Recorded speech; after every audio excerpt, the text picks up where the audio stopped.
Well, today we're going to take a walk through the yard that I've been working on for several years.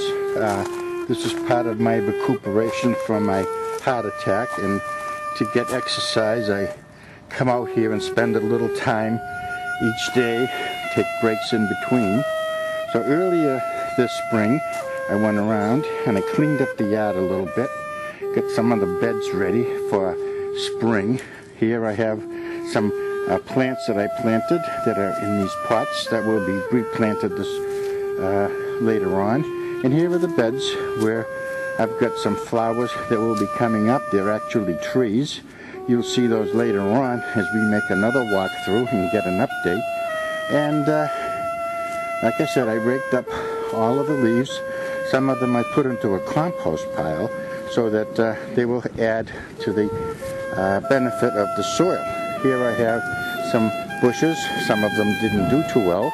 Those are lamps that are solar lamps that light up in the dark. There is a sprinkler head right there coming along here. This is a privet bush that's been here since 1956, where my father-in-law and mother-in-law built the house. So I take you around and you will see the progress of this project as we proceed through the rest of the year.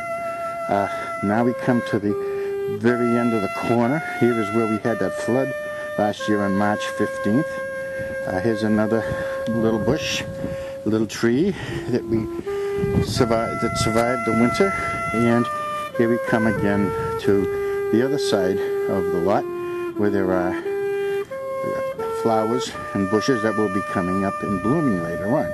And then in the corner here we have another little area that some more flowers and bushes will be coming.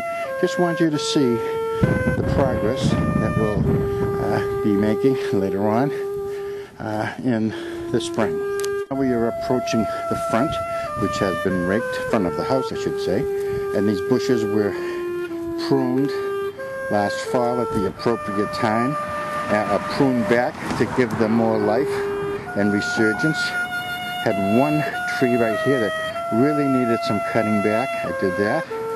And here we go to another area where we have a rhododendron that will be coming out. And these azaleas were cut back right to the roots.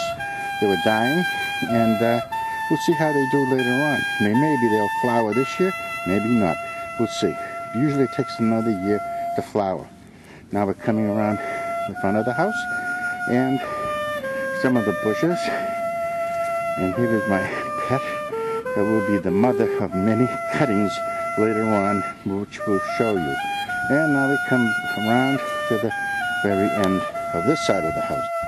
Last year I decided to put in a flower bed in the front of the house and all around with nice little blooming aromatic flowers. Put a little fence up here, just a tiny one, 1 foot high, to keep the dogs out from doing their business. Expanded this little flower bed to make it grow a little better with some cover, and put in 15 of these plants. They will be blooming and they'll be giving a fantastic aroma later on in the spring. And here is the edge of the driveway where we have the welcoming little fence here. Now, here we are on the other side of the driveway where we have a corner established. Maybe if I have time I'll put a little flower bed right here along the property line.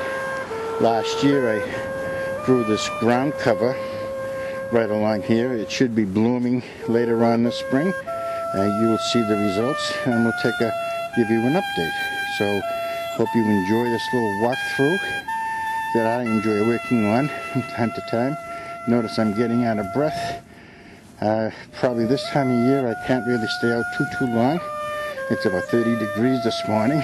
So this will be the end of a little walk all around the house to show you what this might look like later on. And this here will be cleaned up, and there will be nice green leaves and little red berries. Hope you enjoyed this first visit to Raymond's garden.